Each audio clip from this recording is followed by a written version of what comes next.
మళ్ళీ ఈ దేశానికి ప్రధానమంత్రి మోడీ ఉండాలని జమ్మూ కాశ్మీర్ నుంచి మొదలుపెట్టి కన్యాకుమారి వరకు,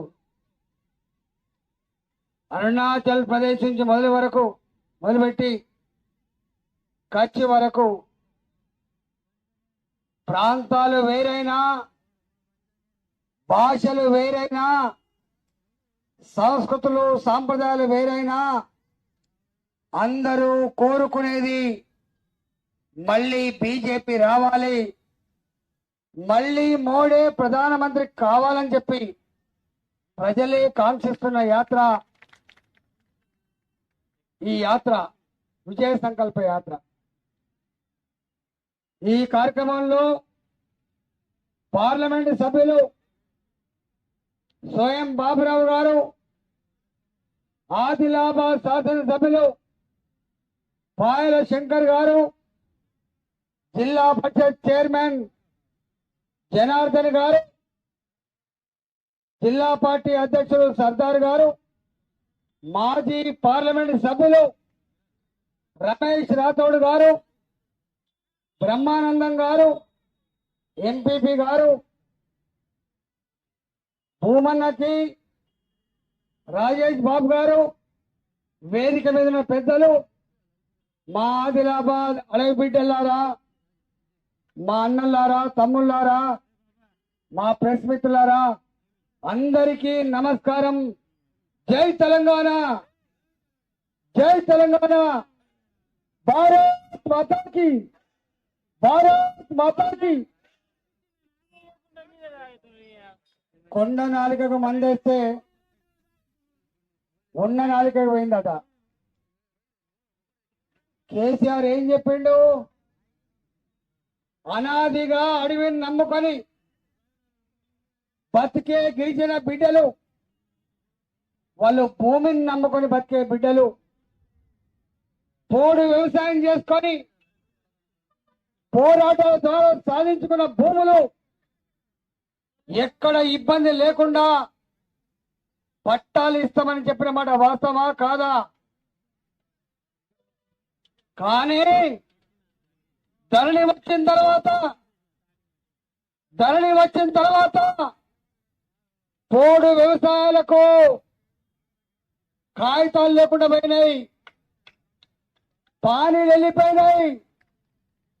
13 కాలములు ఏవైతుండదో ఆ 13 కాలములు తీసేసిన నాడే గిరిజనులకు ఉన్నటువంటి భూమి బంధాన్ని పెంచి గిరిజన బతుకుల్లో మట్టి కొట్టిన పార్టీ, మట్టి కొట్టిన నాయకుడు కేసీఆర్.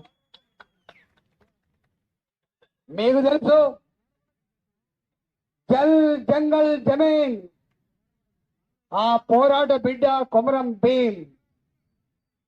ఆ వారసత్వాన్ని పెరిగిపుచ్చుకొని అనేక సంవత్సరాలుగా అడవినే నమ్ముకొని, భూమిని నమ్ముకొని, చెట్టు కొట్టుకొని, పుట్ట కొట్టుకొని వ్యవసాయం చేస్తే ఆ పోడు భూములకు పట్టాలు ఇస్తాన్న కేసీఆర్ కమిటీల మీద కమిటీలు వేసింది తప్ప ఎకరం ఉంటే 2 గుంటలు, 5 ఎకరం ఉంటే అరెకరం కూడా పట్టా ఇవ్వలేదు తప్ప పూర్తి స్థాయిలో పోడు భూములకు పట్టాలు ఇవ్వకుండా మోసం చేసింది. కాబట్టి నేను డిమాండ్ చేస్తున్నా ఈ వేదిక నుంచి, ఈ ప్రభుత్వమైన వెంటనే ఆ పోడు భూములకు పట్టాలు ఇవ్వమని చెప్పి డిమాండ్ చేస్తా ఉన్నా.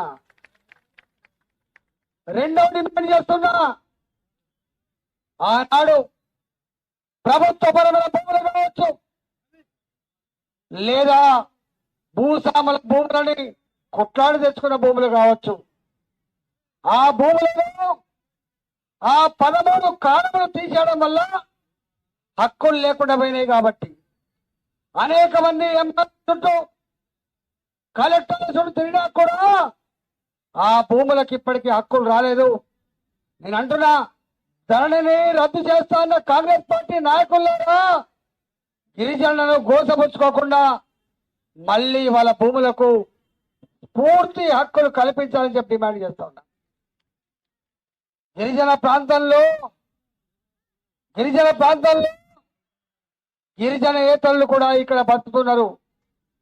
మీకు తెలుసు, తాతల కాలం నుంచి తనుల కాలం నుంచి ఇవాళ కొడుకుల వరకు ఆ భూముల్ని అనుభవిస్తున్నారు.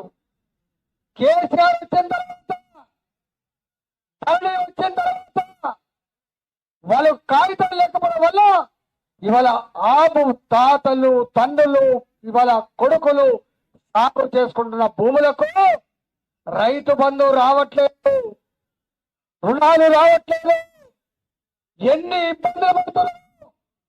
పెళ్లిళ్లకు అవసరమైతే, చదువులకు అవసరమైతే అమ్ముకునేది దేవుడు కానీ కనీసం హక్కులు లేకుండా ఇబ్బంది పెడుతున్న ఆనాటి ప్రభుత్వాన్ని గోరిగట్టింది. కాబట్టి ఇవాల్టి ప్రభుత్వమైనా ఆ గిరిజన ఏతరుల చేతుల్లో ఉన్న భూములకు రుణాలు వచ్చినట్టుగా, వాళ్ళకి రైతు బంధు వచ్చినట్టుగా చర్యలు చేపట్టాలని చెప్పి వేదిక నుంచి కాంగ్రెస్ ప్రభుత్వాన్ని డిమాండ్ చేస్తా ఉన్నా. ఇవాళ నరేంద్ర మోడీ, ఎవరి నరేంద్ర మోడీ? ఒక సామాన్య పేద కుటుంబంలో పుట్టిన బిడ్డ నరేంద్ర మోడీ. వాళ్ళ తల్లి 10 మంది ఇళ్లలో అంట్లు తోమితే తప్ప ఆ కుటుంబం జీవించే కుటుంబం కాదు. వాళ్ళ నాన్న ఇట్లాంటి కొట్టులలో, రైల్వే స్టేషన్లో నాన్న చాయ్ అమ్ముకుంటే ఆ చాయ్ కప్పులు అందించిన బిడ్డ నరేంద్ర మోడీ. నరేంద్ర మోడీ పేదరికాన్ని, దుఃఖాన్ని, మనలో కష్టాన్ని, అన్ని బాధలు అనుభవించిన బిడ్డ నరేంద్ర మోడీ. అలాంటి బిడ్డ గుజరాత్కు ముఖ్యమంత్రి అయిండు, 12 సంవత్సరాలు పాలించిండు. గుజరాత్ని అభివృద్ధి చేస్తే గుజరాత్ లాగా దేశాన్ని అభివృద్ధి చేయాలని చెప్పి ప్రజలు భావించి ఆయనకు ఆశీర్దిస్తే దేశ ప్రధానమంత్రి అయిండు. దేశ ప్రధానమంత్రి. ఆదిలాబాద్లో అంటేనే అడవులు ఉంటాయి, కంచెలుంటాయి, తాటు ఉంటది. కానీ మైదాన ప్రాంతాల్లో కంచెల్లో, గుట్టల్లో ఇవాళ చెట్లు లేదు, చేమ లేదు, తాటు లేదు. నా ఆడబిడ్డలు చెంబు పట్టుకొని పొద్దున పూట బహిర్భూమికి పోతే అవమాన భారంతో కుంగిపోతుందని చెప్పి భావించి ఈ కంప్యూటర్ యుగంలో ఇంత అభివృద్ధి చెందిన ఈ దేశంలో నా మహిళలకి ఒక టాయిలెట్ ఉండదు అని చెప్పి ఇవాళ స్వచ్ఛ భారత్ కింద ప్రతి ఇంటికి టాయిలెట్ కట్టియాలి. గుడిసెల్లో ఉన్న నా పిల్లలు కూడా చదువుకుంటున్నారు, వాళ్ళు గౌరవంగా బతకాలని చెప్పి ఇవాళ 12 కోట్ల పైసలకు టాయిలెట్స్ కట్టించి నా మహిళల ఆత్మగౌరవాన్ని కాపాడిన బిడ్డ నరేంద్ర మోడీ. అమ్మా, మనకెవరు చెప్తలేరు, ఈ మధ్య తెలుస్తాంది. ఏమిచ్చినా కేసీఆర్ ఇచ్చిందని చెప్పిండు, కానీ ఇప్పుడిప్పుడే తెలిసింది అన్ని కేసీఆర్ ఇస్తలేడని. మీకు తెలియాలి, ఇవాళ మీకు అందుతున్న 5 కిలోల బియ్యం కరోనా వచ్చిన తర్వాత మా వాళ్ళు పనులు లేక, ఉపాధి లేక ఉపవాసం ఉండొద్దని చెప్పి భావించి మనిషికి 5 కిలోల బియ్యం చొప్పున 80 కోట్ల ప్రజలకు అందించి ఆకలిని తీర్చిన బిడ్డ నరేంద్ర మోడీ. కానీ కేసీఆర్ మాత్రం ఎప్పుడు చెప్పడు, నేను ఇస్తున్నా అంటాడు. 2028 వరకు ఇవాళ ఆ బియ్యం పేదవాళ్లకు ఇస్తా అని చెప్పి మాట ఇచ్చి అమలు చేస్తున్నాడు నరేంద్ర మోడీ. అందుకే మన ఆశీర్వాదం. అమ్మా, ఇవాళ గ్రామాలలో, మన గ్రామాలలో వేస్తున్న సిమెంట్ రోడ్లు, కడుతున్న మురికి కాలువలు, ఎలుగుతున్న లైట్లు, పెరుగుతున్న చెట్లు, కడుతున్న మహిళా సంఘ భవనాలు, శ్మశాన వాటికలు, తడి చెత్త, పొడి చెత్త షెడ్లు, ఇవన్నీ కూడా కేంద్ర ప్రభుత్వం పైసలు ఇస్తేనే అమలవుతున్న విషయం చాలా మంది తెలియదు. మీరు అడగండి అమ్మా, మీ సర్పంచ్లని, మీ దిగిపోయిన సర్పంచ్ అడగండి. అక్కడి నుంచి పైసలు తప్ప గ్రామ పంచాయతీలలో మున్సిపాలిటీల్లో పనిచేసే సిబ్బందికి జీతాలు ఇచ్చే పరిస్థితి కూడా లేదమ్మా. ఇక కాంగ్రెస్ వాళ్ళు వచ్చిండ్రు, ఎన్ని హామీలు ఇచ్చిండ్రు, అరచేతిలో వైకుంఠం చూపించినా లేదా? ఏం చెప్పిన మహిళలకు మా ఆడబిడ్డలకు 18 సంవత్సరాలు నిండిన వాళ్లకు 2500 రూపాయలు నెలకిస్తా అని చెప్పిండ్రు, గుర్తుందా? 2000 పెన్షన్ 4000 ఇస్తా అని చెప్పిండ్రు, గుర్తుందా? సకలాంగులకు లేదా వికలాంగులకు 3000 వచ్చే పెన్షన్ 6000 ఇస్తా అని చెప్పిండ్రు, గుర్తుందా? నా మహిళా తల్లులకు మహిళా గ్రూపులకు 10 లక్షల రూపాయలు వడ్డీ లేకుండా ఇస్తా అని చెప్పిండ్రు, గుర్తుందా? 500 రూపాయలకే గ్యాస్ సిలిండర్ ఇస్తా అని చెప్పిన, గుర్తుందా? ఒక్క ఆర్టీసీలో ఫ్రీ ప్రయాణం తప్ప వచ్చిన ఏమన్నా? ఆ ఫ్రీ ప్రయాణం కూడా చక్కగా బస్సులు లేకపోతే ఇబ్బంది పడతాండ్రు. నేను డిమాండ్ చేస్తున్నా ఈ ముఖ్యమంత్రిని, నిజంగానే నా ఆడబిడ్డలు ఉచితంగా బస్సులో ప్రయాణం చేయాలంటే ఈ బస్సుల సంఖ్య సరిపోదు కాబట్టి బస్సులు పెంచండి తప్ప, లేకపోతే వాళ్ళు ఇబ్బంది పడుతున్న విషయం అర్థం చేసుకోమని చెప్పి కోరుతున్నా. నా ఆటో డ్రైవర్ ఇక్కడ ఏం చెప్పాడు? ఆటో డ్రైవర్కి సంవత్సరానికి 12,000 రూపాయలు ఇస్తా అని చెప్పి ఇచ్చింది. నాడు ఎక్కడ ఆటో డ్రైవర్ ఉన్నాడా? నా తెలంగాణ రైతులారా, నా ఆదిలాబాద్ అడవిబిడ్డలారా, ఏం చెప్పింది కాంగ్రెస్ పార్టీ? ఎకరానికి సంవత్సరానికి రైతు బంధు 10,000 రూపాయలు ఇస్తున్నాడు, అవి సరిపోతలేదు, 15,000 రూపాయలు ఇస్తా అని చెప్పిండు. 15,000 దేవుడు ఎరుగు, 10,000 కూడా వచ్చిన రాలేదు తెలియదు. చిన్న ఫార్మర్లకు రావచ్చు కానీ పెద్ద ఫార్మర్ రాలేదు. కౌలు రైతులకు ఏమిస్తా అని చెప్పింది కాంగ్రెస్ పార్టీ? సంవత్సరానికి 12,000 రూపాయలు ఇస్తా అని చెప్పింది. ఇచ్చిందా? ఎవరికన్నా ఇచ్చిందా? 3 లక్షల వరకు బ్యాంకు రుణాలకు వడ్డీ లేకుండా అందిస్తా అని చెప్పిండు. ఇస్తున్నారా? బ్యాంకులలో ఇచ్చిందా? మీరే మర్చిపోయిందో ఇచ్చిన హామీలు.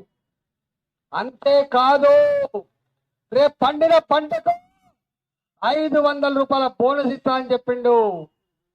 ఇంకా ఏమిస్తా అని చెప్పిండు? రైతులకు బ్యాంకులలో ఉన్న రుణాలు 2 లక్షల వరకు మాఫీ చేస్తా అని చెప్పిండా లేదా?